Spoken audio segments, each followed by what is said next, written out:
ABC pants. They're freaking versatile. I can work out in them. I can do the high kicks. Yeah, the high kick, that's important for you. Every once in a while, you got to drop one of them on somebody to close a deal. There was a deal. It was a 12 unit out here in Rossay. I could have bought it for, call it $850. Okay. I had bid $825. It sold for $840. It was just me and one other person, off market deal. Within 2 years, they sold that one and the one next door they had bought for like $3.6 million. So, divide that by 2, that's 1.8, subtract. 25 grand cost me nearly $1 million. So it's just like, I didn't want to be the guy that overpaid.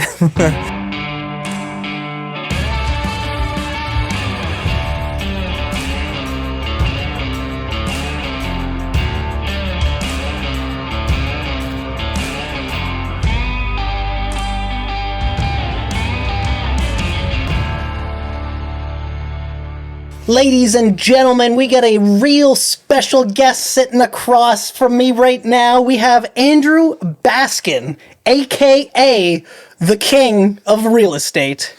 And Andrew got into real estate when he was 20 years old as a real estate agent, and then eventually got into real estate investing, to where he has done fabulous. And I'm so excited to get into our conversation to try to provide some value and change some lives here today, so that we can maybe help other future investors who are looking to do some grandiose things like you have done. You've done big investments, big builds, a lot of huge things that I'm probably not even aware of, but we're going to get into on this podcast, and I'm super excited. So first of all, thank you very much, Andrew. Yeah, thanks for having me, Brandon.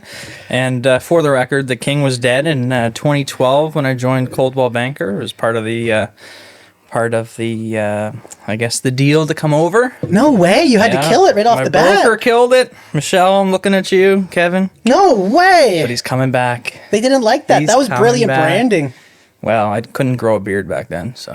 That was brilliant branding. And I'd like to even get into some of that too, because I think even when I started in real estate, Andrew, I knew who you were, and I loved the king of real estate aspect of it. I know it was obviously a few years prior to when I got in, but I just really liked that branding, because it's like stuff like that stands out. I think you have to study it a little bit. If there's something that goes around that works, that gets noticed, regardless if it's great or if it's noticed maybe for the wrong reasons, I always think it's worth studying to figure out what made that enticing, or what made that so interesting for everybody. It was a conversation starter. Yep. When you're 20 years old, 21 years old, 22 years old, you're more of a joker than a king.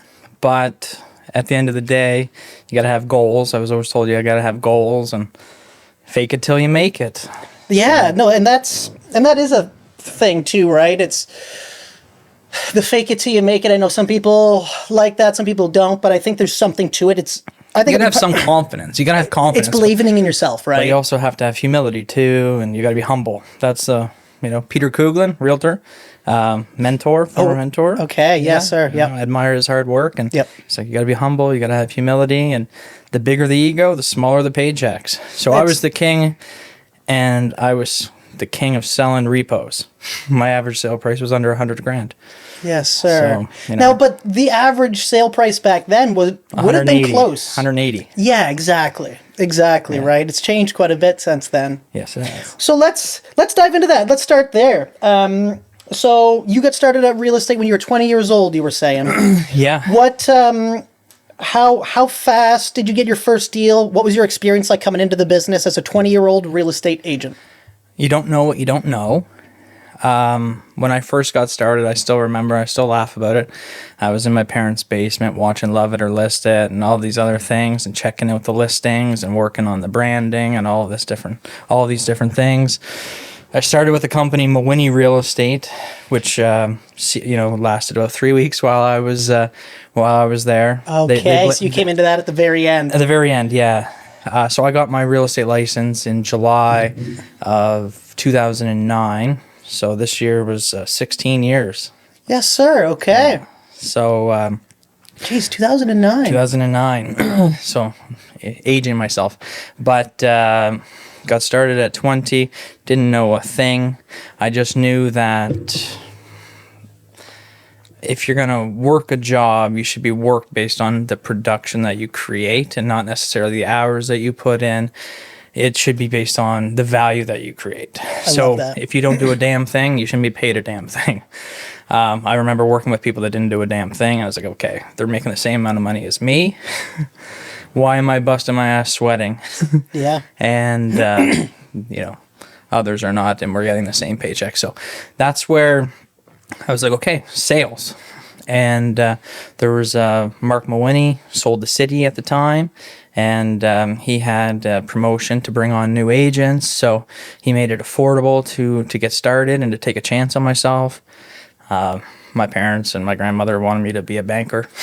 Okay. And I just said, well, they're going to sit in the cubicle and earn a salary. Now, if there's anything wrong with that, I got a lot of great friends that are bankers, and I know actually a lot of them do get commission as well, and they get paid based on the production. So if I had known that, like I said, you don't know what you don't know when you first get started. But when I was 20, my ego was to here, and just because I had to compensate, and you don't know what you don't know. Yeah. And I think I know a little bit now. And I think you do, and I'm excited. I'm excited to tap into what you do. What you do know. It's been wild. 16 years, and things have changed. There's a lot of new faces. I don't even know how many agents there are now, but there was 350 when I got started in 2009, which there was a major recession in 2009. Is that St. John you're talking about? Yeah. Okay, I think the numbers for New Brunswick are around 1,300. Okay. If I'm not mistaken, somebody can double check that. But last time I checked, get the fact checker, Grok. Yeah, I'll eventually have a Jamie on here. Yeah. So we got started, and it was a big purge. So after Mawhinney Real Estate in 2009 folded, I went to Exit Realty. Was recruited, I think, by Pam. Well, I know it was by Pam, who I think's with EXP now. Pam Trites? No. Okay. No, Pam is not EXP. Okay.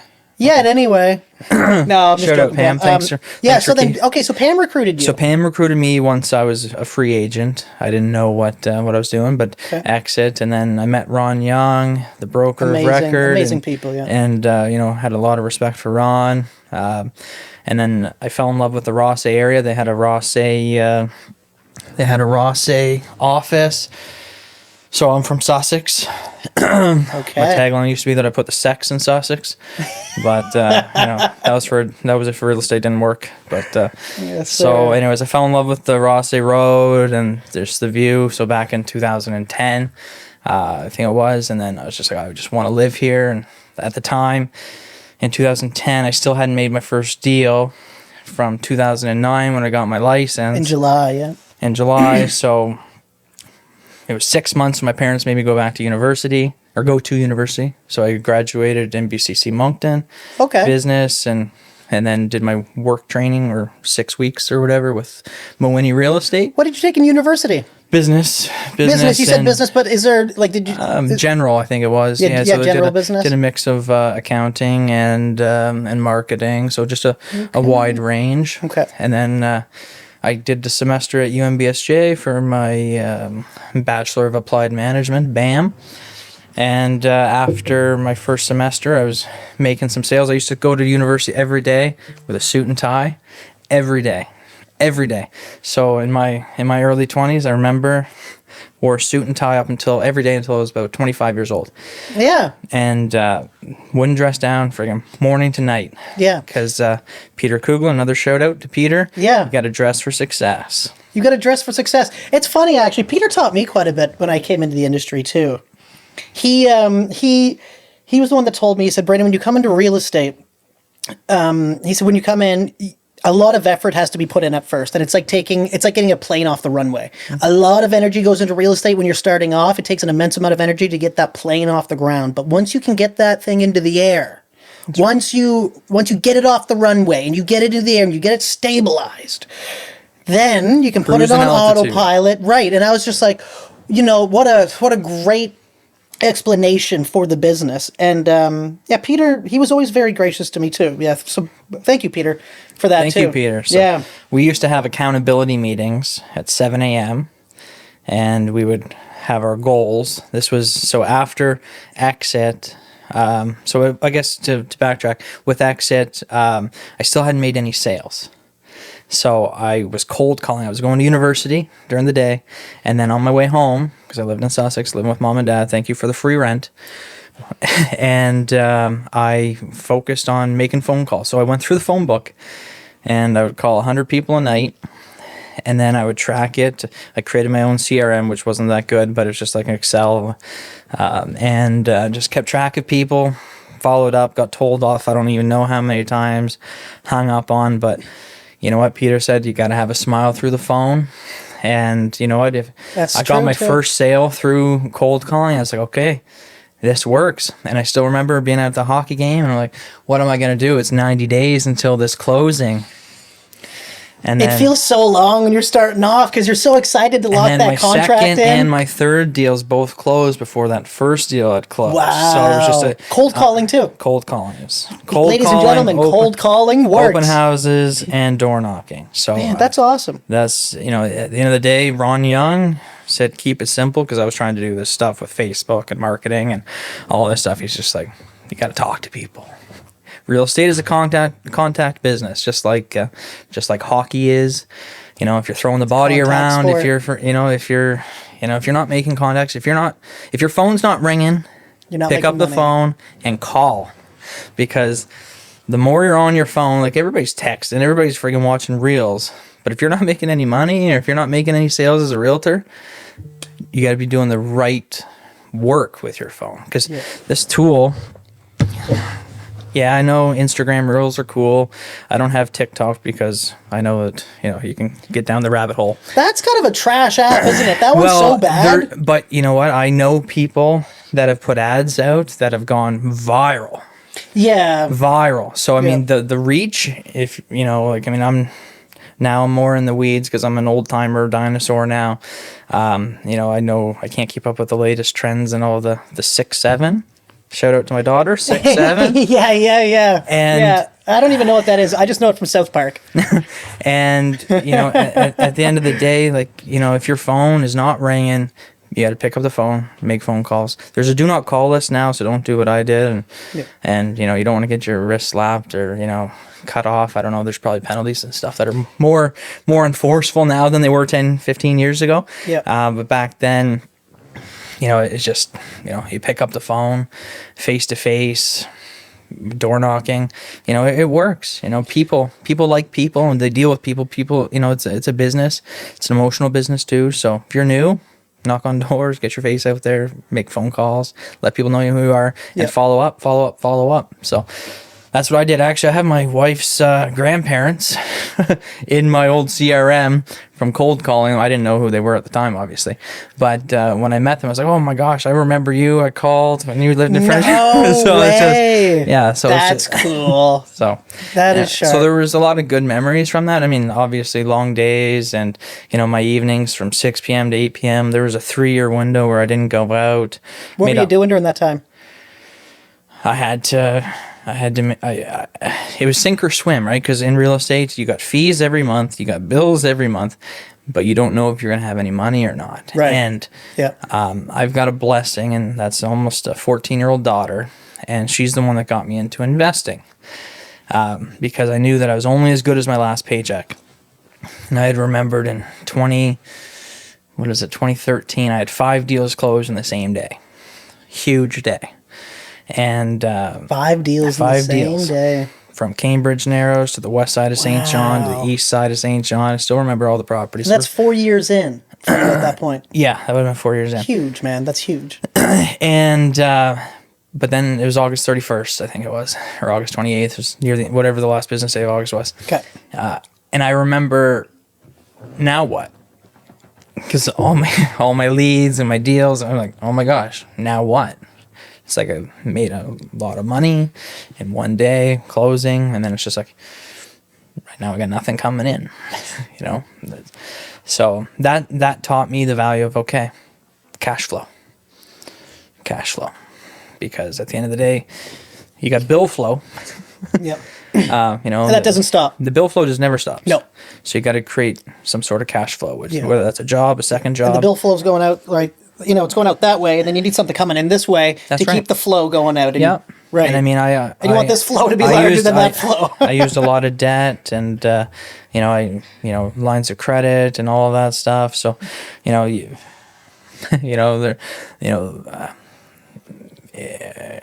it humbles you really quickly when you don't have, you don't have a whole lot of money. I remember I had bought my first house at 21 years old, or 21. It was one of my own listings. Oh, really? Okay. Yeah. So then you got into real estate at 20, and then very quickly then that first year, I had a once you house closed that I those couldn't deals, sell. You what? I had a house that I couldn't sell for some reason. Okay. And then the clients, I don't know if they're probably going to fire me. And I was like, all right, I'll buy it. There was a 6% commission on it. And I was like, well, I only need 5% for a down payment. Yeah. So I was like, okay, well, I basically have got my down payment right there. So I was looking for a place to move into the Ross area. So this was in French Village. And and then shortly thereafter, I read the book Rich Dad, Poor Dad. Ooh, and I read. Guess what? Look right behind you. It's right there. There we go. That wasn't planned. That was not planned at all. So I read this book, and it's like, your house is not an asset. And I was like, wait a second. I've been told my whole life that your house is your biggest asset. And it's just like, if it takes money from you every month, it's not considered an asset. And I was like, oh my gosh. So I just bought this house in October, November, so my first mortgage payment was coming up. And then I got my first power bill. Power bill was almost as much as the mortgage. I still remember at Vito's, my dad, I had to go hat in hand at 21 years old. Or maybe I was 22 because I've got an early birthday. And he gave me money at the Vito's to pay my power bill. And I was like, never again. That was the second or third time that he had bailed me out. So appreciate you, Dad, for believing in me. Always paid him back. But I remember when I was with Exit Realty, I freaking was $2,500 back behind in bills with them, and I had to pay. And I was like, that's stressful, man. I was like, come on. I was like, I didn't have any deals coming up. I was like, all right, I gotta believe in myself. So anyways, they had lent me some money, paid them back. Luckily, no interest, but at the end of the day, they believed in their son, and it's like education, right? I mean, when you're in your early 20s, and you're bound to start a business and fail and try. I mean, the big thing is trying, right? Like, at the end of the day, it's a sink or swim business. The cream rises to the top. Those hard workers. I mean, the big producers, they produce year after year. The Pam DeCourcy team, they do phenomenal business every year. Tim Somerville team, he's been doing phenomenal business for year after year. The Wolf Pack, $85 million in sales. Thank you, Andrew. Thank you, dude. And then, in my office at Coldwell, Debbie Grant does well every year. So, I mean, you've got these producers that produce. She's out in Charlotte County, isn't she? Yeah, St. Andrews. So, you got these producers that produce every year no matter what, because they freaking work hard, they follow up, they do a good job with their clients. If you're going to try real estate, you got to go all in. I thoroughly agree with that. So hard. There's a lot of agents that have part-time jobs, right? And then you're just looking at it. And some of these agents, they're getting business doing it part-time. And I'm just going, geez, if you just poured everything into it, then what would the outcome be? Like, just jump in. Just, jump in full.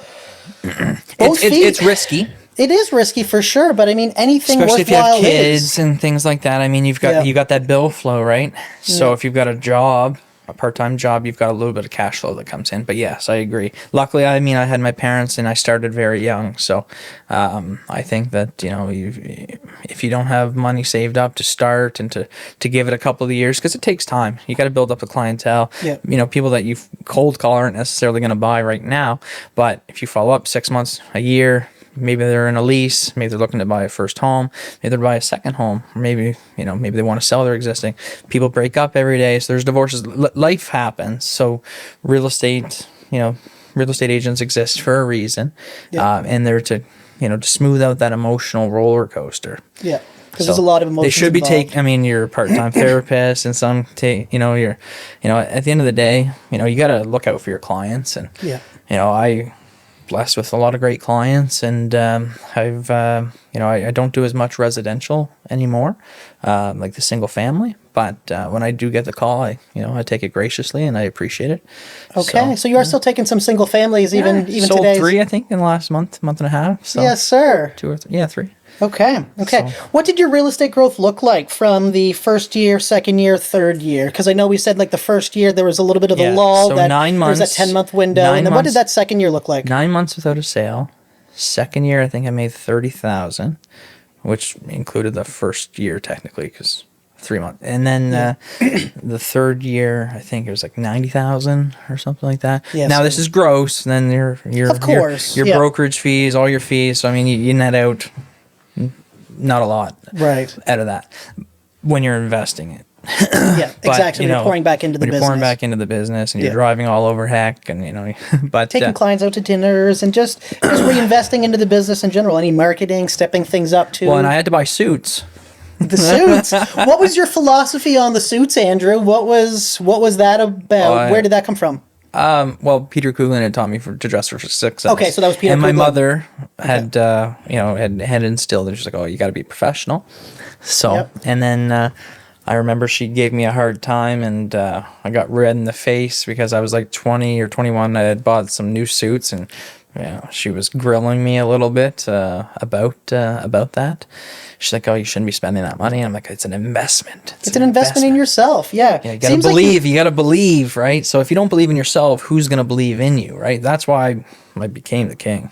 Where did that philosophy come from the beginning? Because it seems like before you even got into real estate, it seems like you kind of had a little bit of core values that have helped you drive the success that you have. So the things like dressing for success. Now I know you said Peter kind of enticed you to do that, but it seemed like you were already kind of on board, already convinced I've got prior. great parents. Cool. I'm blessed with great Yes, parents, sir. and they taught me the value of working hard. My dad worked freaking way too much, he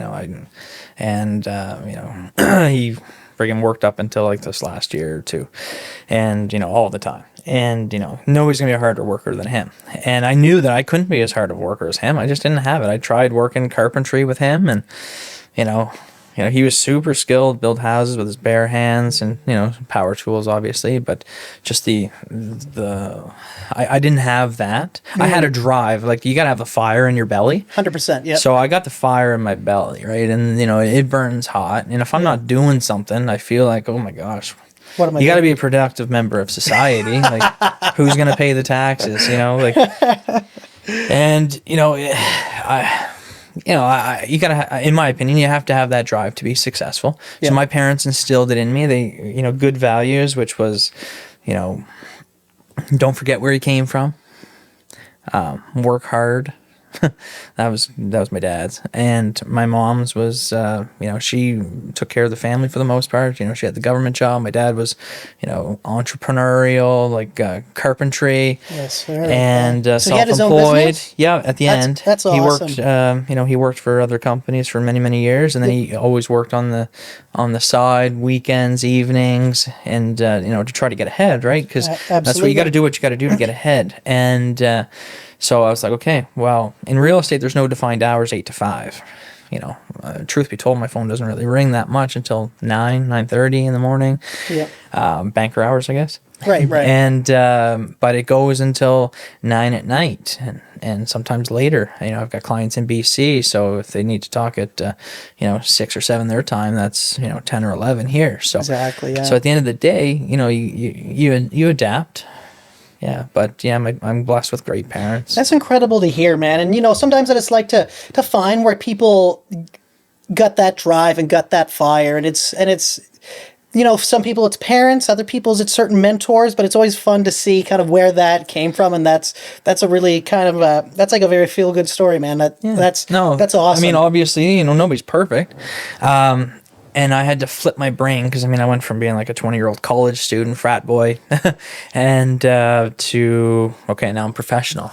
Right. And, the suit and tie. And so I listened to, like, Exit Realty. They had that Morse code, which is, they did a lot of positive, like, affirmations. I remember being in my car, saying my affirmations out loud, Yeah. And I remember being at the Good Life Fitness back when I was like 21, and I was on the elliptical, and I was like listening to Tony Robbins and doing deep breathing exercises while on the elliptical. That is awesome.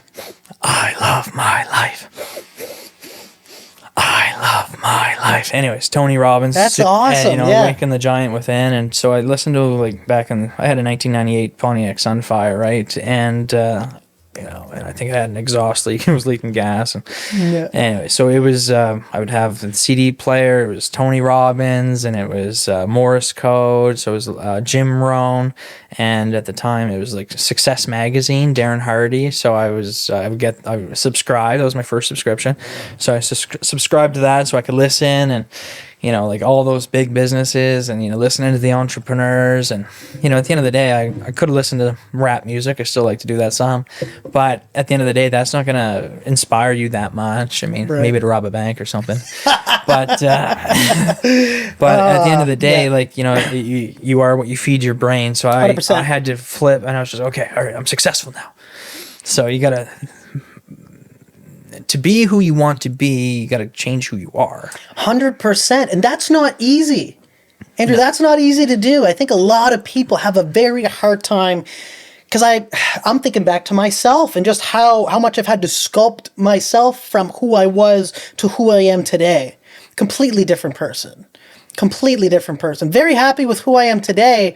Never thought I would be who I am when I was younger, though. Right. I didn't quite see this for myself. And then it was slowly finding people who inspire me to be like, I really like what this person's doing. I like this trait about this person. Yeah, and I started to find traits that I liked in other people, and I started to self-analyze and find traits I didn't like in myself and go, how do I get rid of the things that I don't like? Some things that I'm doing that might not be who I want to be. And then I've almost pictured myself as a wooden kind of like block and just sculpting slowly. And then sometimes you'll be at a point and you're like, okay, this is who I am. But then I'm going, oh, I don't actually like this portion. I even need to sculpt that right out.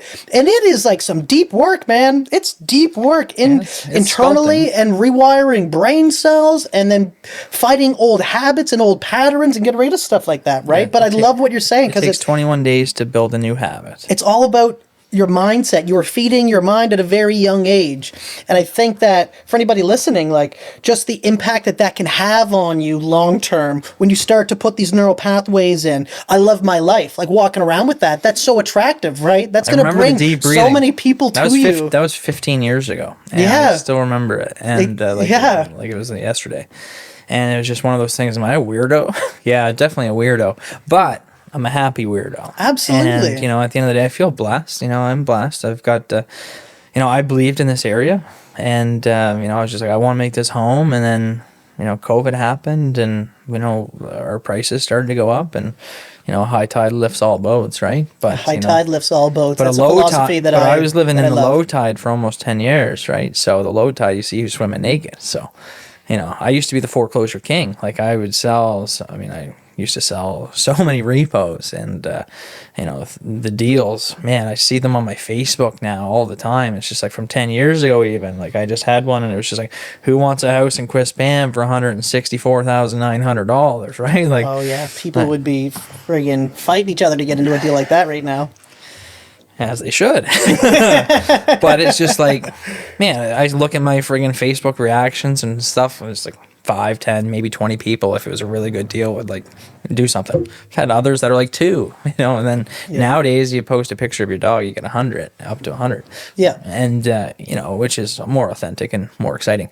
But what I'm trying to say is that if you feed your mind, and then you just focus, and you just consistently you got to show up every day. You got to show up every day, whether you like to or not. And eventually, you know, you create your life every day. Yeah, Exactly. So what your life has been a reflection of all the things that led up to that point. Yep. So if you want to change it in the future, if you're not happy with the last 6 months, you know, if it's the same things, you know, driving you crazy.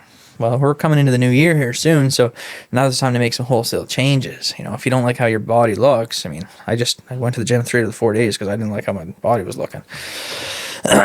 So, for an example, that's one way you can go. You know, like, you got to do things. Okay, whether that means taking the dog for 2 walks instead of not walking the dog at all. Right. You know, whether that means just doing 25 jumping jacks in my basement because nobody's there to judge me. Yes. Yeah. You know, just things. So, you know, or if it's like, oh, I want more business. Like, call 50 people today. Yeah. You can call 50 people in 30 minutes. Or you can Some talk to people one, probably or you won't- could talk to one person for 30 minutes. It could lead to a sale too. Right, But exactly, every exactly. no leads eventually to a yes, because the answer is not always no, because there's deals happening every day. Right. And our market now compared to 2009, the sales numbers aren't even close. Like we're like probably doing double the business. Yeah. I mean, COVID years were absolutely wild, but Yeah, now- things now- got a little now- bit now- crazy during that time, didn't Yeah, they? Like everywhere. and we all had to learn on the fly how to adapt to that because we weren't used to that type of market, and also we didn't know what was going on, right? As real estate agents, kind of going like, How do you- like, is the market completely done? You So know, like I'm going to tell you a story about how $25,000 cost me $1 million. okay, is this about COVID? Yeah, it was Cool. during COVID. So my old house that I had built a nice, beautiful house, and I fell down the stairs going outside. I friggin' slipped because I didn't friggin' tie my boot. I've been buying Blundstones ever since. And I friggin' broke my leg. And then while I was recovering, I was in my bedroom. I was talking to this owner about a deal, and it was me against this other person. Well, her name, I won't say their name, even though they call me names behind their back, because I cost them 25 grand. So there was a deal. It was a 12 unit out here in Rossay. I could have bought it for, call it $850. Okay. I had bid $825. It sold for $840. It was just me and one other person, off market deal. Within 2 years, they sold that one and the one next door they had bought for like $3.6 million. So divide that by 2, that's 1.8, subtract 25 grand cost me nearly $1 million. So it's just like, I didn't want to be the guy that overpaid. Right. And it's just like, that cost me big time, because it's just like, during COVID, you don't know what the values are. And I mean, at the end of the day, what's, $25,000 divided by 12, it's $2,000 a unit, right? I mean, that's really, Can't get any better than that. Yeah. and well, it's just that's what it cost me, my pride, Yeah. I guess. And then, I mean, I'm blessed I did other deals, but that one there, when I think of COVID and I think of, just if you got the opportunity to do a do-over, hell, I could have went to 900, no problem, right? I mean, the bank gives you most of it, but it's like, just so the market's changed, and when you're shifting, because I had been in the market since 2009 when prices were like, I couldn't give a friggin' building away 5 years ago, or like just before COVID, I friggin' had a 12 unit for $400,000. I couldn't get anybody to buy it. They got it, I think, for like $450 or $425 or something, and it's just like Completely different market now. $1.8 million. So, okay, so we talked about the kind of high level stuff. So you're starting off in real estate as a real estate agent, and then we were talking about like the mindset of what made you such a good real estate agent and kind of where you've gotten your fire from. I want to get into the investing side. That's kind of what you're getting into now. But I want to kind of take it back a little bit and go, where did you start investing? So what was like your first investment, and what got you interested in the investing side of real estate? Okay. So I got started, I guess, technically when I bought my first house. Realized that it wasn't an asset. Yeah. So then I went and bought a foreclosure shortly thereafter, after reading this book. And at the time when I bought my first house, my dad co-signed. I think he co-signed for my second one too. Just because, new real estate agent, you don't have any income to, like I said, blessed with great parents. Now, I just want to just pause there for a quick second, because a lot of people feel like they need to be self-made. Everybody hears self-made and they feel like I need to do it by myself, but that doesn't really exist. Nobody's super successful from doing anything by themselves. Like, using the resources and the connections you have, I think, is so important. Yeah. So important, right? Like, if there's somebody in your family that's willing to help you out. Tom Brady was the greatest football player of all time, but I never saw him play defense. Right. You need a team. You need people around you. And, yeah. I mean, like I said, I was blessed with great parents.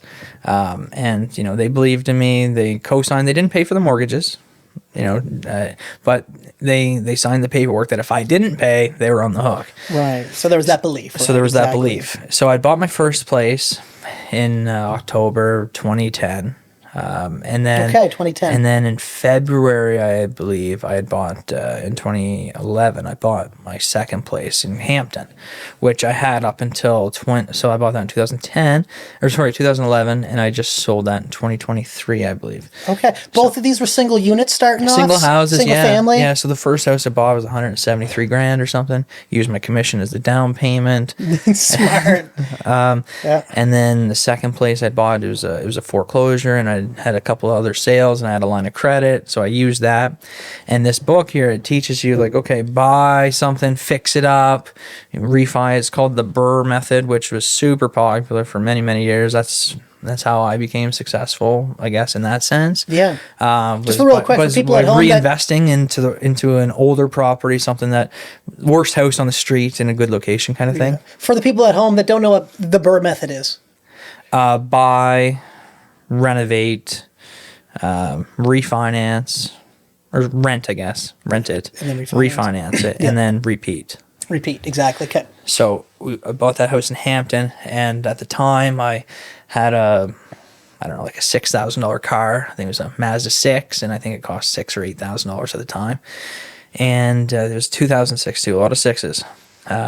Another 6, 7, and and so I had the car, and the house was valued at 195.5. I still remember the number. It was appraised, and I got a new mortgage for 156. My dad, carpenter, did the renos, and we sourced good products and good suppliers, and so we did the reno for like 30 or something. And I bought it for 102,000. I bought a house for 101,700 is the exact number. I just still remember. So it was worth 195.5. Got a new mortgage for 156.4, which is 80%. And had a new payment of like $600 a month or something like that, 700. And the proceeds, so the 156 subtract the 101, right, it's about 50, subtract the 35,000, I think, for the renos. I had about $20,000 left over, and I paid off my line of credit. Yes, sir. And I paid off my car note, and I was like, I got one bill now.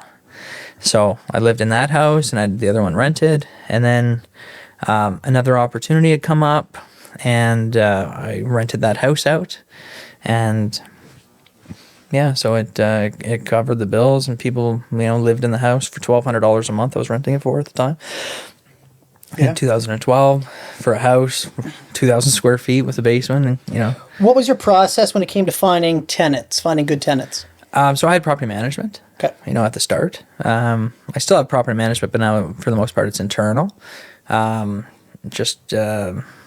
Control freak, I guess. Yeah. And to make sure that, a lot of mortgage payments come out on the first, right? So you got to make sure you have, you can't wait till the 10th or whatever for the money from the property managers. Right.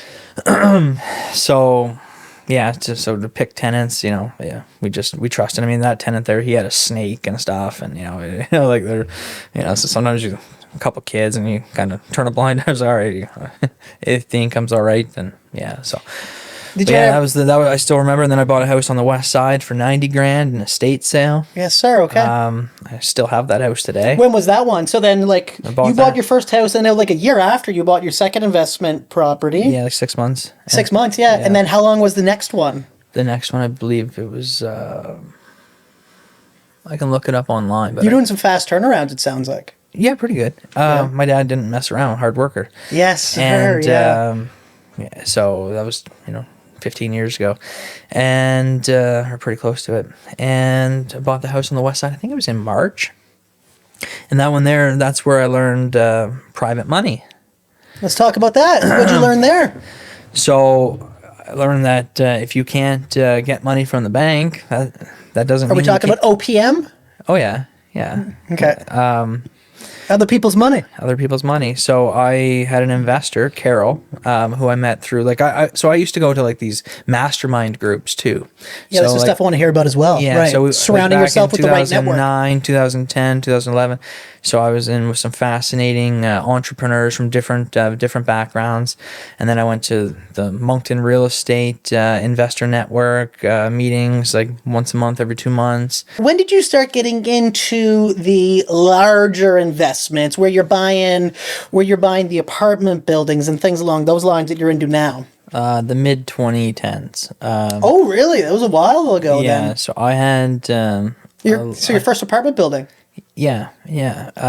So I bought my first apartment building. It had 4 tenants occupied. Sorry, I bought 2 at the same time. One was with a partnership and one was on my own.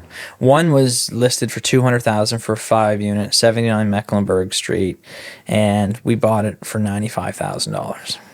A 5-unit? A 5-unit. Was this just completely in distress? Yeah. Was there tenants there? Yeah, 4 tenants out of 5. Wow. All Yeah. paying rent? All paying rent.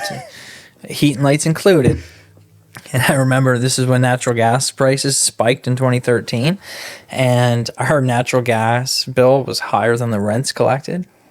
Oh my goodness. Yeah. So I learned Yeah, that we don't have much natural gas learned that in I St. didn't want to John, have though. natural gas buildings going for. So I sold my share to the partners for no money, took my lumps, moved on, and I think they were very successful. When you say partners? Yeah, I had to partner with a property management company. Okay. Yeah. So I didn't want to deal with it, but then I had bought. Because I bought a 12-unit building. I still have that one. And so this is like post DUI, and got my daughter was born in 2012. So yeah, so she would have been about a year and a half, almost 2 years old when I bought my first 12-unit building. And I was like, okay, I need cash flow because we're going to the drive-through or whatever. I don't want to have to worry about my card declining and for the Timbits and chocolate milk and stuff like that. So just because probably prior to your daughter, you probably lived like right on the edge, willing to just kind of like limit everything right out. Let's invest it all. I know it'll come back eventually, but you have to. I'm still like that. So I used to have the license plate cash flow. I know you did. No W. I still have it. It's just in my office. Okay. And now it's go all in. Go all in. Go all in. Yes, sir. Okay. Once like my that. car got slashed up down one time, I was like, maybe I shouldn't have cash flow. So go all in. Slash all 4 tires. Yeah. But I want to get at the end of the day, like, it's the new mantra. It's like go all in. If you're gonna do something, you got to go all in. Like back to the part-time realtors.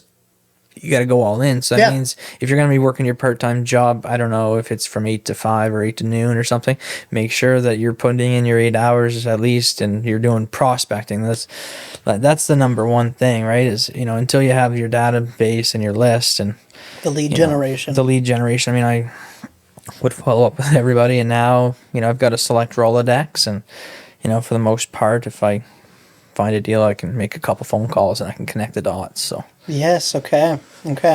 So then you said partners. Some of your partners were the property management companies? That was the first one, yeah. That was 4D Holdings. Now, did you ever do like group investing where you had multiple people going in on a particular unit as well? Now.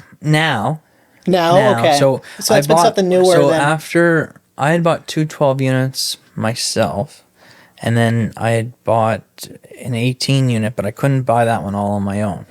It was my own listing, 3 6 units, still have them, and bought, I don't know, 2016 or 2015, one of the other. So 3 separate buildings? 3 separate buildings side by side. Side by side, in Grand Bay. Okay. And I couldn't afford it on my own, and this guy that I had met online, Realtor.com, he's been my business partner for over 10 years now. Wow, just something completely serendipitously. He believed in me. At the time, he couldn't buy this 18 unit on his own. I couldn't buy it on my own. There was a 12 unit that I had listed for sale, but it didn't make, like the rents and stuff. And that was only $50,000 an apartment. That was, anyways. Yeah, if only there was a time machine. But we pooled our resources, and we bought that one, and then we bought another 6 unit next to it, and then we did the rehab with OPM, and then with private money paying 12 to 18% interest rates, and then the exit was to refinance it. So yeah, and then just that led.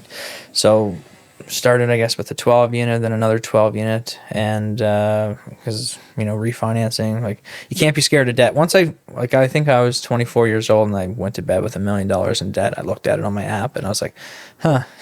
And I had a good night's sleep. And I had a good night's sleep. And I was like, all right, I can sleep with debt. What was the mindset shift there, dealing with debt? Because a lot of people are scared of debt, right? So what's the mindset shift there where you're willing to incur so much? Good debt and bad debt. Good debt and bad debt. So good debt, an investment property, stocks, bonds, something that's going to pay you, something that's going to bring in revenue. Bad debt, new TV, vehicles, which I'm guilty of spending money on vehicles.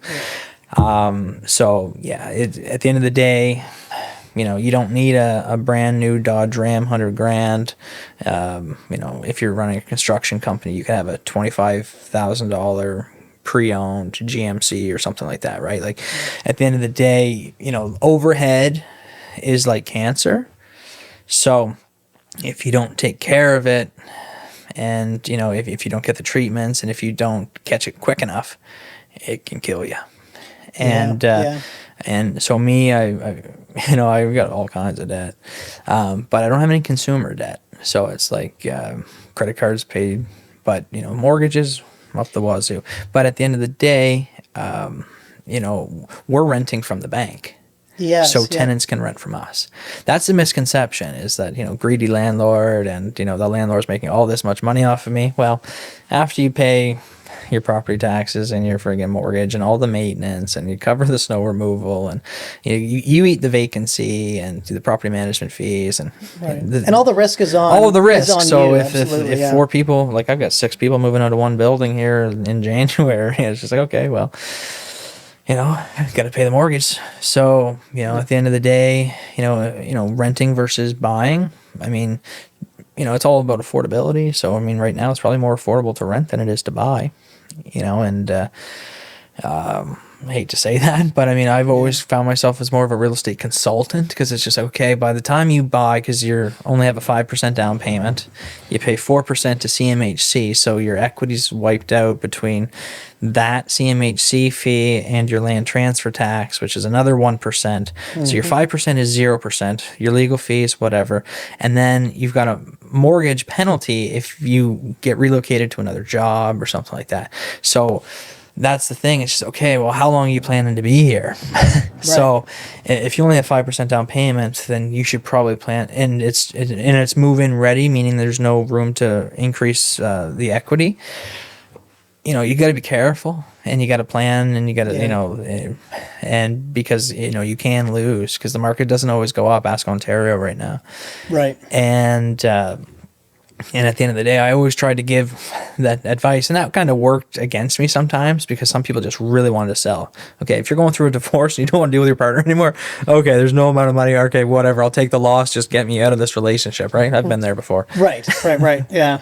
But everybody's situation's differently, right? But it's you coming at them and it's just like being transparent with the numbers, right? Yeah. Okay, you buy a $400,000 house, you have a $20,000 down payment. Your CMHC fee is not quite 16,000, because it's going to be 15 something, and then you've got your land transfer tax, which is another 4,000. It's all wiped out, your equity, and then you got to and then if you have to sell it all of a sudden, unless you're selling it yourself, and you got to pay realtors, you're paying 5-6% plus HST, and then the pesky mortgage penalties. So this is where I also became a landlord based on I guess necessity, because I got a $10,000 mortgage penalty if I was going to sell it. I was like, holy smokes, no, I'm not going to do that. So I just was like, okay, I'll rent it until the mortgage is up, and then I just kept renting it. So. Nice.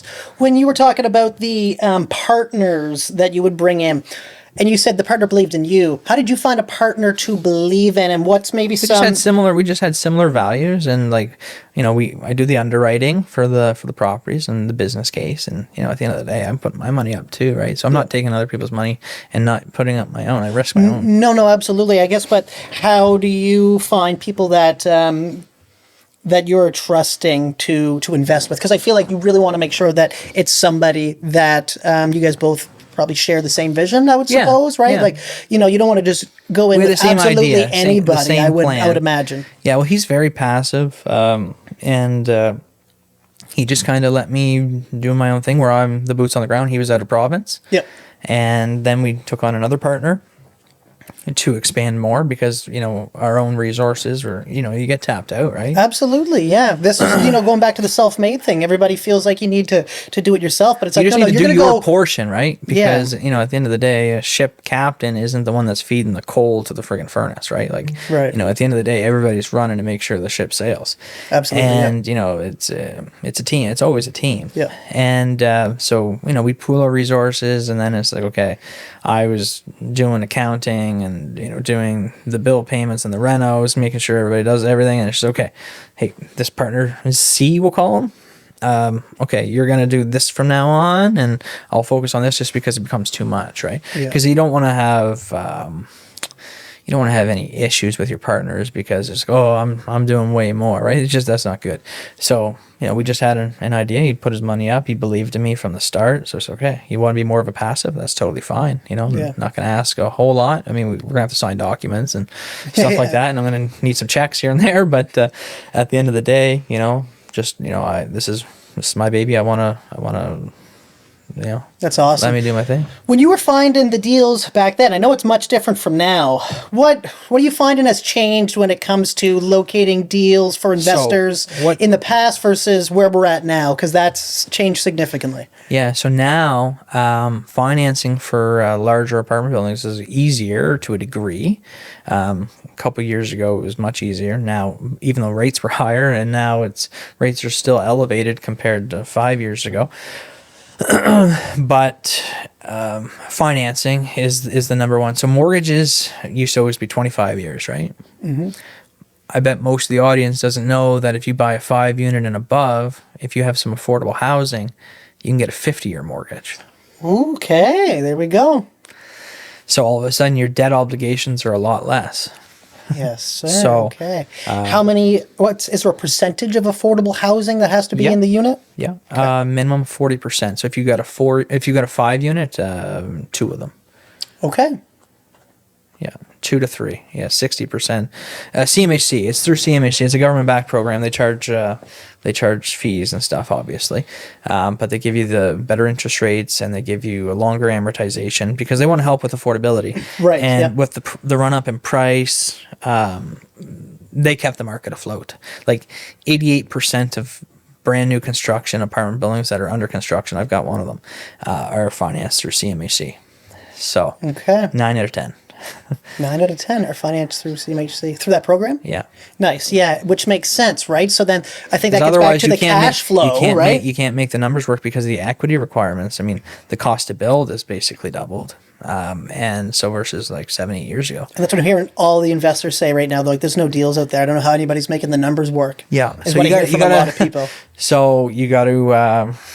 how do I say it? It's like what my wife did with me. She married down. So you got to lower your expectations. So it's like what you got to, at the end of the day, if the numbers don't work, you either got to lower your expectations or you just keep your powder dry. So you keep your money on the sidelines and you can buy bonds or other risks because there's risk with real estate. I mean, there's, people talk about all the good things, but I mean, I damn near went bankrupt on my very first deal and it was only $95,000. How so? Let's talk about that so that we can... Because it's unsustainable if the expenses are higher than the rents. And is that what was going on in the first one? That's what was going on, and we had private money. We got to 100% financing, maybe even higher than 100% financing. Jeez. But it was at 12% interest for the first 6 months, then it went up to 18, and it's just like holy smokes. And then your natural gas went up to like $39 a gigajoule. So to put that in perspective, I think that's about 10x higher than what it is today. 10x. Yeah. Okay.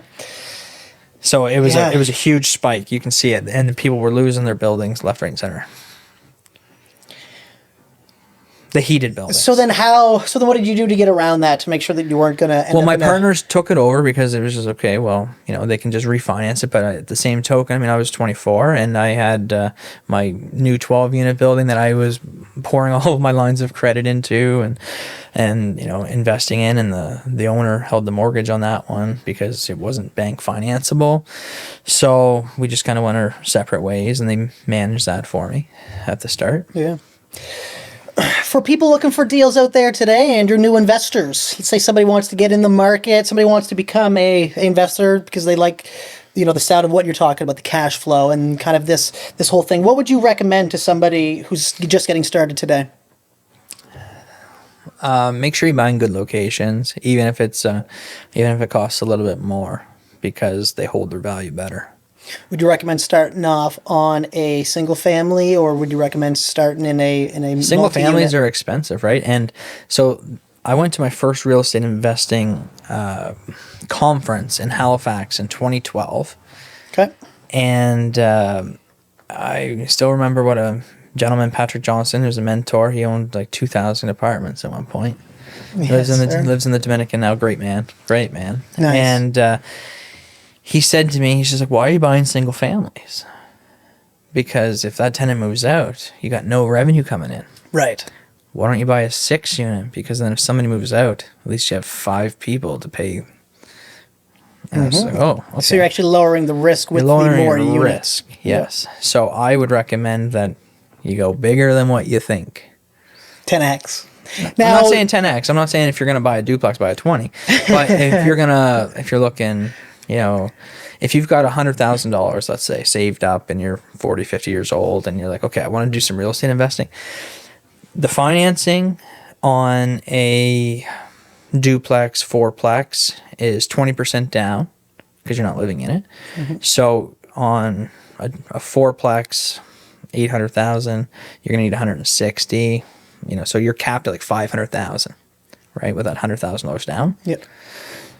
But with above 5 units, that 100,000, if you have the net worth, and you pass all the other things, you can actually get 20x. So you can buy a $2 million property. So you could buy a 12 unit. So all of a sudden, financing to me. So I mean, that's where it's, and you get better financing. Yeah, you got to pay the fees, which are a business expense, but you get the longer amortization, which lowers your monthly obligation. Which and interest is tax deductible. It's a line 1 expense, and then so that basically that's the big thing. It's just like think a little bit bigger because and financing's everything. Some people that are scared of debt. I mean, I get it, but I mean, you, in real estate today, without debt, it's very, very tricky unless you've got piles of money. Yeah. Jeez. So that's how it works. So 100,000 would get you up to a $2 million property. Now you said if you pass the other criteria as well. Yeah, so you gotta have net worth of like 25% of the loan. So okay. if you're looking for a $2 million property, you've got to have and it's just you have to have a net worth of about 500,000. Okay. Yeah. Just because it is government money, right? Like at the end of the day, if you don't make your payments, then the government, all the taxpayers across Canada are technically liable. But CMHC is very successful. They usually pick winners for the most part, and they don't invest. Now they have higher premiums too to offset the risk. But yeah, so. Do you have any advice for people out there in the investing world dealing with bad tenants? It's very hard now. If they pay their rent, it's very hard to get them out. You could have a non-smoking unit and people can smoke in it and the rentalsman won't do anything. Yeah. So unless, of course, you catch them on video, date stamped, in the act of smoking in the apartment, then I think they'll consider it. But is that even legal? Gotta give 24 hours notice to enter, right? So that's kind of just to give you an example. And, I got you. Yeah. And people, if they're dealing drugs in your apartment, you got to catch them actually dealing the drugs. Okay. It's very hard to get people out because there's been an affordability issue. I'm not going to say housing crisis because we have lots of supply actually right now. It's an affordability crisis. That's what it boils down to. I like that. You think we have plenty of inventory right now? Right now we do. Like you mean like right now this month? I think so. If you look on Kijiji, there's a lot in Marketplace. Oh, for rentals. Yeah, for rentals. Yeah, there is a lot of rentals actually, which is surprising because there wasn't 6 months ago. Well, it's because of the CMHC financing. It's made building. They had to do something to spur the building, right? Okay. And things take time to get built, right? By the time you get your planning approvals in and your building design done and all that stuff, and then boots on the ground, the financing approved. It can be up to 5 years or more. So now, because you're into building apartment buildings now, right? Yeah. So then you went from buying apartment buildings to then building them. Still buying. Buying. Yeah. So 2023 was our big year, and then this year here, depending on a couple of things, if they close this year will be bigger than 2023.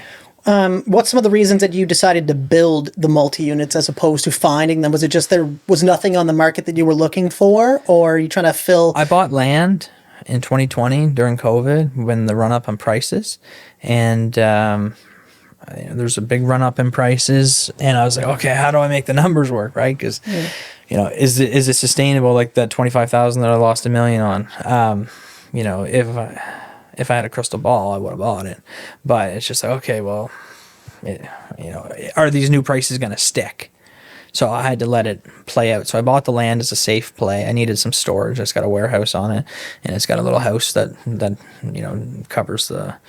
covers some bills for it. So for me, it was just okay. It was a little hedge against inflation, but it was in a great location, in Rossa here, and so we've got the underground parking done now, and we're starting the framing. So yes, sir. But yeah, I mean, we'll still buy. I prefer to buy. Building is a lot of work. Yeah, that's what I was going to ask. What do you prefer, building or buying? Buy. You prefer buying. Yeah, you take the risk out of it because most of the time when you're buying, it's already full or close to it. So you got no risk. Yeah, the builder's making some money, but when you factor in the risk and the time and the return on capital and effort, and you can go out and buy multiple buildings, you can't build multiple buildings all at once, right? Yeah. So it's like, or you can. Some people can, but it takes very, very deep pockets.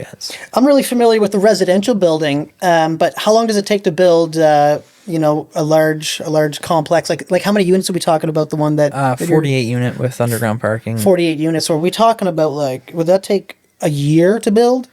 8 months, a year? No, I wish. No, the underground parking and just like all the site civil work, and we had to build a road, and now we're framing in the winter, so it's a lot slower. Yeah. But for that, we're budgeting 20 months total. Okay. Yeah.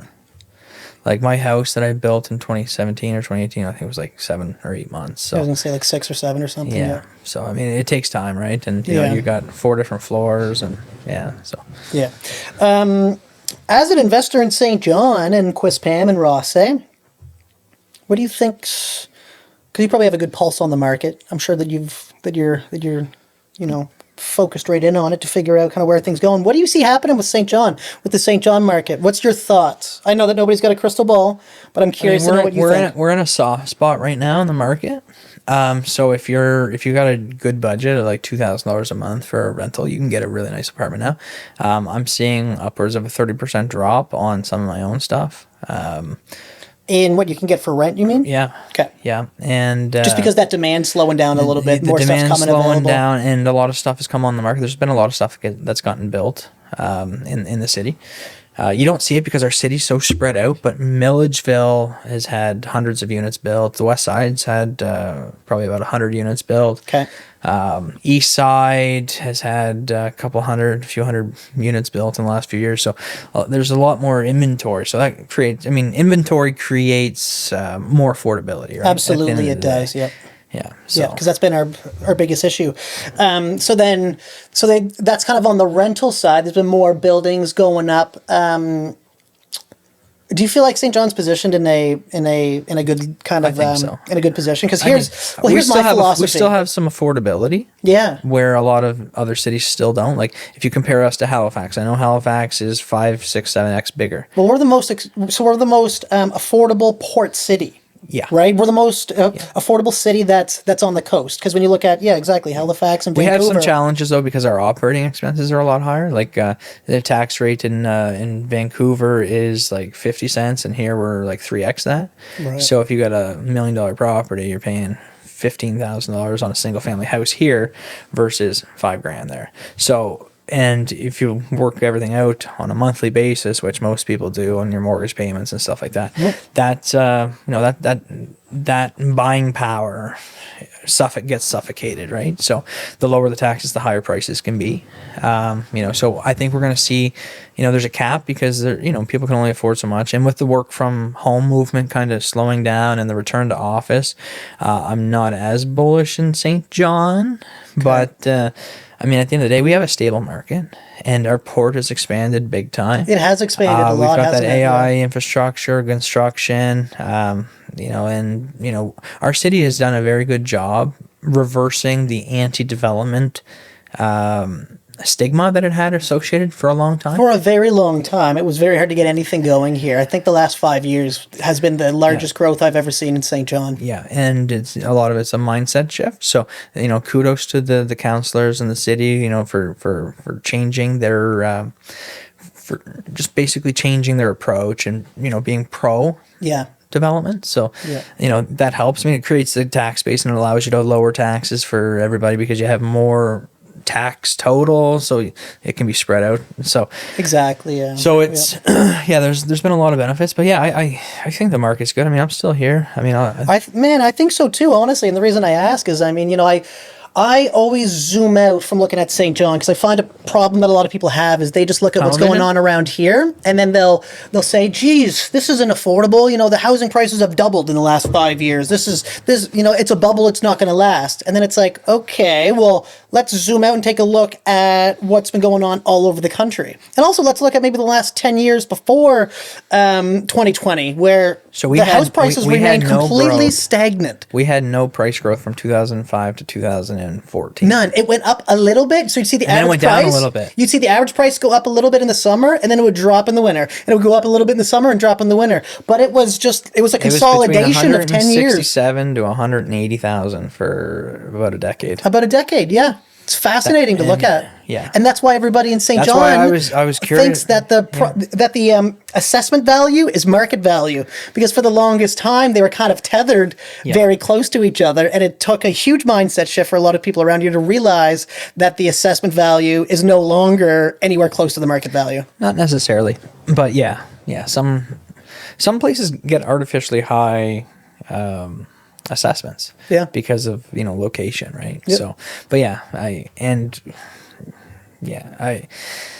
I always believed in the area because I remember when I used to watch the Love It or List It or whatever, and it was like, holy frick, those prices are 5, 6, 7, 10 times higher than here. I was like, well, I couldn't have what I have here anywhere else. Kind of like the right place, right time, but I invested in it. I believed in it. I was pushing it for friggin' a decade. Hey, come buy this. Who wants this for $700 a month? You know what I mean? Like, if you had a $700 a month mortgage in 2015, you're laughing today. So, you got to take chances, and now. I think that there's a new high watermark because there's so many people that bought in at this price. So I can't see it come. I can always see it coming down a little bit, but as long as people have, their jobs, people are going to give their vehicles up and on lease renewal or on their finance renewal, they're going to get, they'll cut on that spending versus, their housing, I think. Yeah. For people that are looking to get into... Sorry, let me reword that. For people that are looking to learn more about investing, who are some people you'd recommend that they follow or pay attention to? Is there anybody out there giving some good... Daniel Foch. Okay. He's got a podcast which I listen to. That's kind of what inspired me to come on yours because I watch you and you do a good podcast. Thank you, man. Thank you a lot. I was super excited that you wanted to be part of this too because you've done a lot of huge things around here. So I was like, this is once upon a time I had a podcast with Jeff Scammell, who was one of my business partners, and shout out Jeff. He was also on the podcast too. It was in 2015 or 2016, and it was Retire East. We were trying to push it. Put people to retire to the East Coast back about 10 years ago. He's in life insurance and stuff like that. So, and I was in real estate. So, okay, we'll sell your $1 million house and buy your $300,000 house here and put the money in the market and get some whole life insurance and blah, blah, blah. Yeah, like a full package deal. Full package. Yeah, full But package offering. I think we lasted 2 episodes, and I don't know if it ever went live. There's a stat that about it's like 95% of the podcasts don't make it past 10 episodes. Yeah, And then I'm part of that it's like stat. 98% don't make it past like 100. So that's what I'm aiming for now. Because at first I was like, I'm making it past that 10. That's right. And then I also just find this a very authentic way to get content too. Because like we can just sit here and talk. Yeah, and there's we gonna be had no some great, script. We have no script. I mean, no we're script. I just did not have rambling. any, like, I just think about it beforehand and I go, where can this conversation go? And sometimes it goes in directions that I was not anticipating at all. Like today a little bit too, right? Yeah. I mean, we started talking about some personal A stuff, little, brought it back little to vulnerable. Maybe I shouldn't have put that on there, but I mean, Oh, I know. You know at what? the end of the day, if you look at the archives of the Telegraph, it's there. Exactly. Yeah. But I think our market is good. And Daniel Foch, he's based in Ontario. Okay, yeah. Sorry, back to that question. And he's pushing out some good content. A lot of it's like Ontario based, but he talks about the affordability and things like that. Other real estate investors, I mean, I'm not Or just really anybody sure, that you're but like that you're plugged into. Dale that, Campbell was like the number one. So the REIN network, REIN, Real Estate Investing Network. So and then there's Facebook groups and so if you want to find it, let me know and I can try to put you in the right direction. All depends on what you want. I mean, at the end of the day, not everybody wants hundreds of apartments and whatever. No, not everybody wants multiple that, no. companies, but some people want just that 4 to 8. I mean, me, I always had a goal because I read Napoleon Hill, Think and Grow Rich. Think and Grow Rich. That is an excellent book too. I do have that around here somewhere. It's upstairs. Okay, so Mark Mawhinney gave every agent that book. Smart. That's smart. And it was My Burning Desire. And that's such a good book because it's like 100 years old. Yeah. And it's thick too. When you're reading that, like just every sentence carries so much weight.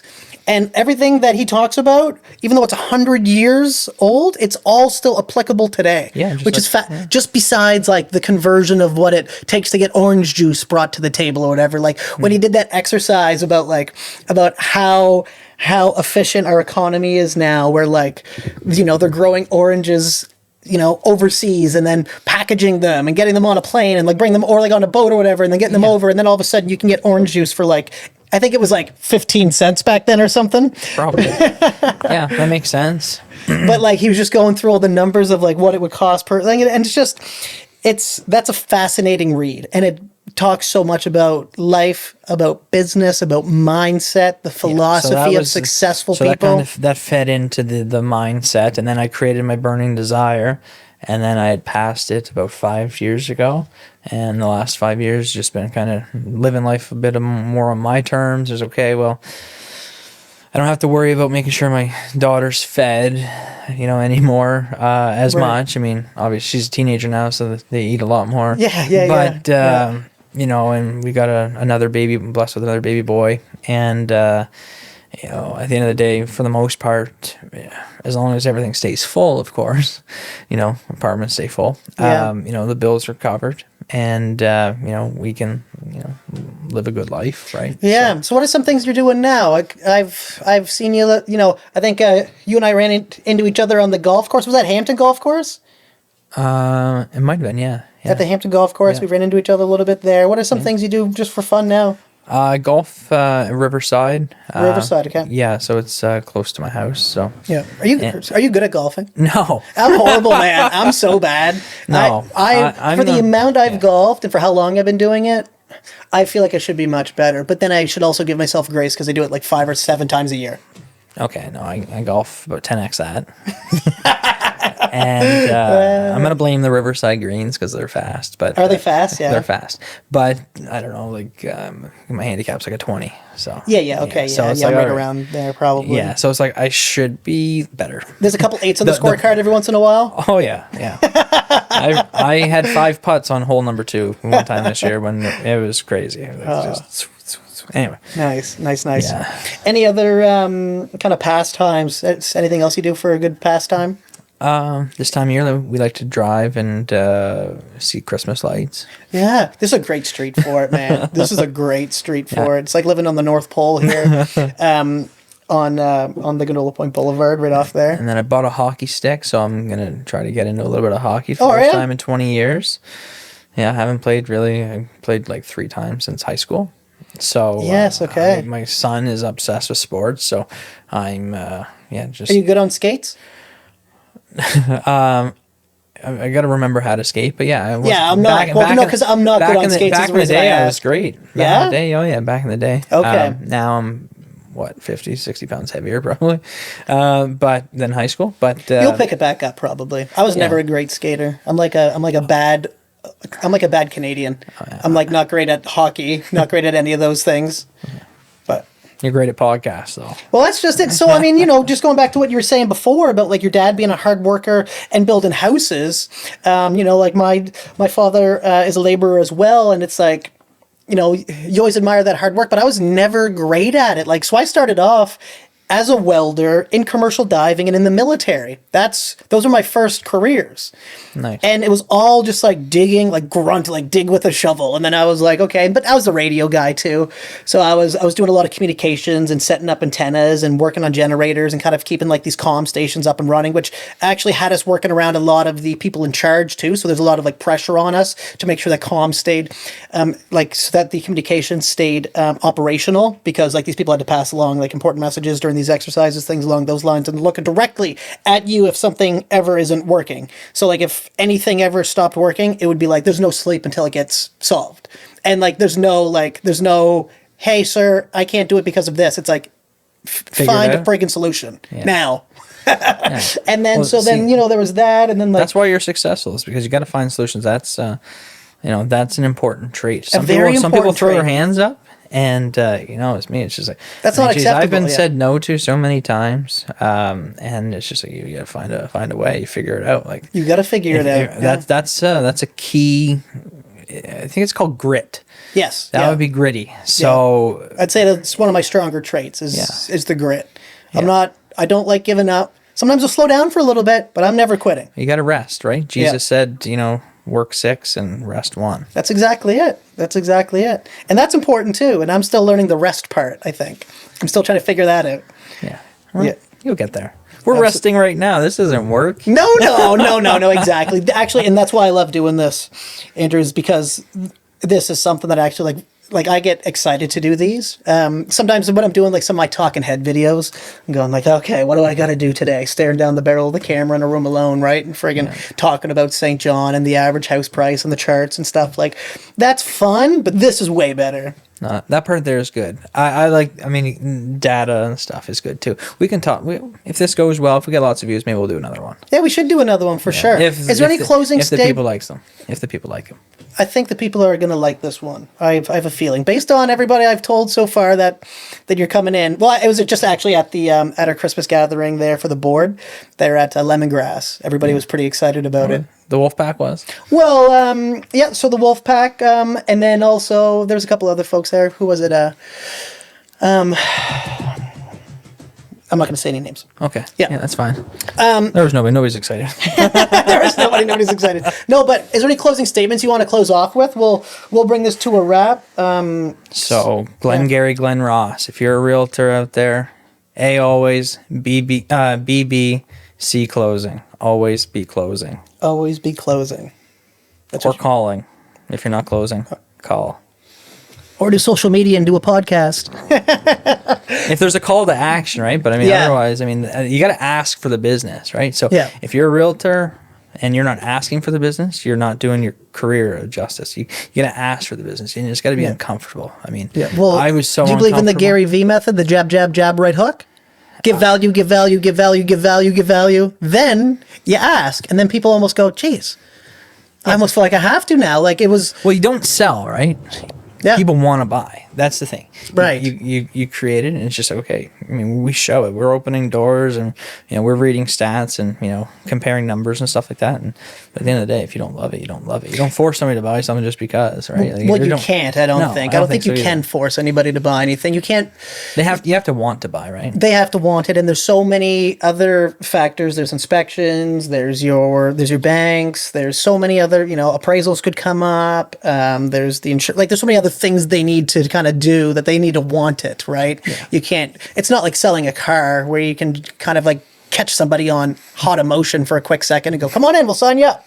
Like, you can't do that. 15-minute approvals. I wish we had those in mortgages. You can't do that in real estate. But I've had a lot of success though through the thought process and mindset of giving value on videos, finding ways to be of value, right? And I think that's been something that's really helped me. Did we give any value today? I freaking hope so. I think we gave a lot of value, man.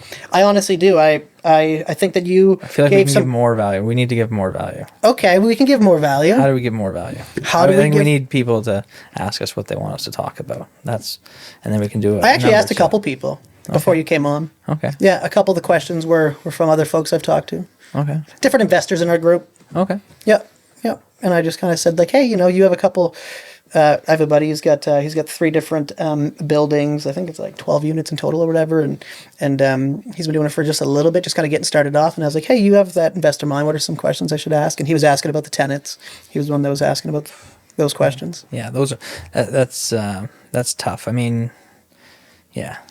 I mean, at the end of the day, how do you get rid of a bad landlord too, right? So how do you get rid of a bad landlord, right? Well, no, exactly. You got to give notice and stuff like that, and you move on, right? But at the end of the day, it's a relationship, right? I've got a lot of long-term tenants, and like I'm looking at my Facebook posts in the past. It's just $850 for new apartments in Grand Bay back 8 years ago, 9 years ago. I'm like, all right, I've never tried to gouge anybody. I mean, at the end of the day, during COVID, we had some pretty expensive builds, and you got to charge appropriately for that. But we tried to give value, like quartz countertops, big apartments, tall ceilings, and you got to have a mix. Yeah. Well, I've seen you advertise your units, and a lot of them, everything I've try ever to be seen fair, is, right? I mean, that's why you go above and beyond, like putting these nice decks on. Like you're not somebody that's just leaving it and letting it rot. You're constantly fixing things up, and I think that's what takes a good landlord, right? Yeah. And then the thing too, from being from St. John, people need to realize is like we see these folks that are renting from us, like at the grocery store, right? Like we run into them on our day to day, and I think that's what a lot of people don't realize when they're coming here from these like big.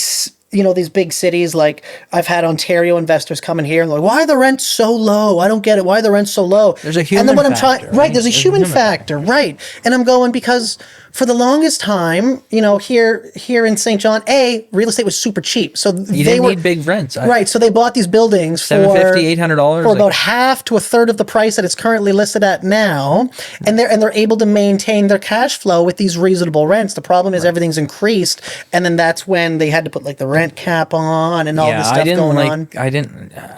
I'm not pro or against the rent cap. I think it definitely helps some, for sure. Some others, landlords, some get caught because they may have overpaid, and then you can't get the rents up to market. Mm-hmm. If you're at market, then it should be fine. But I mean, also the market does its own shift, right? Because if you're asking too much, you're just going to end up being vacant.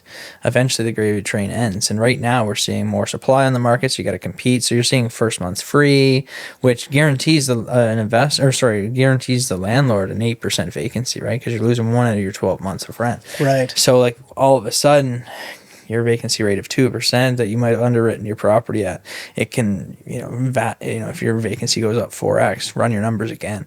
That's huge, right? So there's a lot of risk on the landlord side. That's why I don't necessarily like the rent cap, because if you got one that's artificially low, but then you have one that's a little bit higher, you can't even balance them out, right? So it's it is, can be a little bit frustrating that way. But I love it, and I like being fair. I mean, at the end of the day, if you want a really nice apartment, it's going to cost just like a really nice house is going to cost.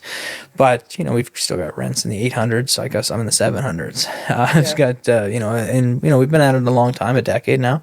And, on turnovers and stuff, we'll get market and things. But a lot of our tenants stay a long time because we try to treat them fair and give them good service and value, right? Value for dollars, because they are your customer. Like, without my tenants, I can't pay the mortgage payments. And, then I can't pay my house. It's a two-way street, right? So it's like when issues come up, you need to be there for them because they're, it's a two-way street. It's a give and take. It's a marriage, basically. You need to right? You need to pour into them as much as they're pouring into you, and that's I think what creates the long-term success, right? I hope so.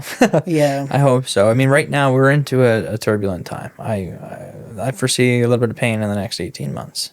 Yeah, just with supply and with costs and with vacancies and with just the disposable income. I mean, there's a lot of people that don't have a whole lot of extra money right now too, right? So if people are getting their rent increases of 3% and they're already at their max, and so landlords got to work with tenants, and but I mean, at the end of the day, if your property taxes go up a bunch too, and your insurance, I mean, it's a delicate balance. So at the end of the day, you just gotta, fair is fair. That's what I like to say. Fair is fair. I mean, you don't need to necessarily give everybody a great deal, but you don't need to overcharge either. Fair is kind of in the middle, right? Fair is fair. Yeah. What piece of advice would you like to end with? If there's one thing you could pass on to the next generation of investors? Take a small bite first, chew it, then take another bite, but just keep eating, keep buying. I like that. Take a small bite first and chew it. Yeah, chew it, manage it. That's the important part, right? Yeah, I mean, you can choke if you don't. That's brilliant. I like that. So, I mean, I had watched a mentor have 2,000 apartments and he ended up losing them all. And I watched my Money Real Estate go under. My first two mentors went under. So I was like slow and steady, but just keep buying, right? I mean, just manage what you can. Don't take on too much. My parents think I'm crazy. But I mean, at the end of the day, once you have good people, you just feed the machine, right? What's your advice to not end up in those situations where people are going bankrupt? Always keep some reserves on tap, and plan for a rainy day, right? Yeah. I mean, if you're investing in a 10 or a 20 unit building or something, you should have some extra money on the side. You shouldn't be limping in. Yeah. Yeah. I mean, it's like limping in at the poker table, and you don't have a whole lot of chips.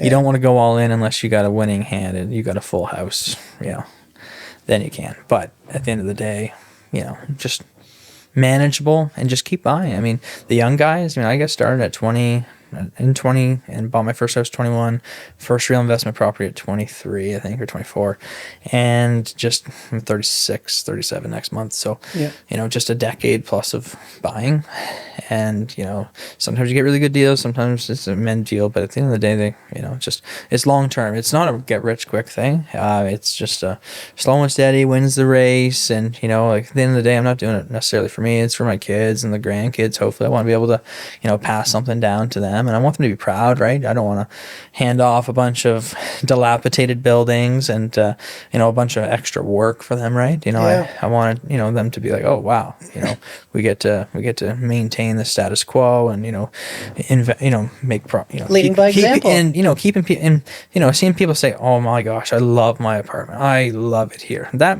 warms my heart. 100%, right? Because then you're doing a good thing. People are actually happy. I think it's so important to find something that other people are happy because of our service, right? Finding something that is actually bringing value to the marketplace, absolutely, and to individuals. And I find that with real estate.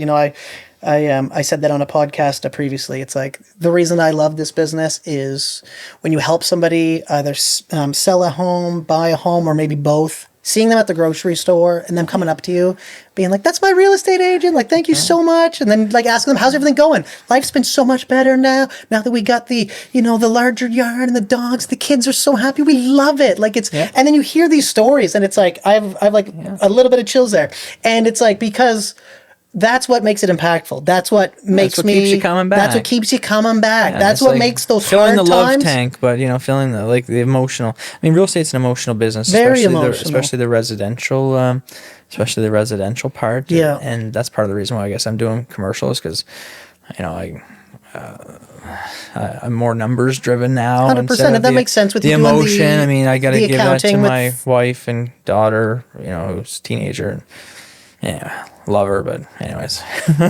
all good. Andrew, well, let's wrap this up because I think we're running on just about 2 hours, just shy of 2 hours here. Really? Just shy of 2 hours, yeah. Holy. So this was incredible, but that's what happens during a good podcast. The time just flies. So I know, eh? Wow. I know. There's still lots of stuff that you and I can talk about, but we'll come back and do it again, man. Okay? Yeah, all right. It was good. Thank you. This was really good. Thank you, guys. I'll leave Andrew's information below if anybody wants to reach out to him, ask him any questions. Are you okay if I do that? Ladies and gentlemen, thank you very much.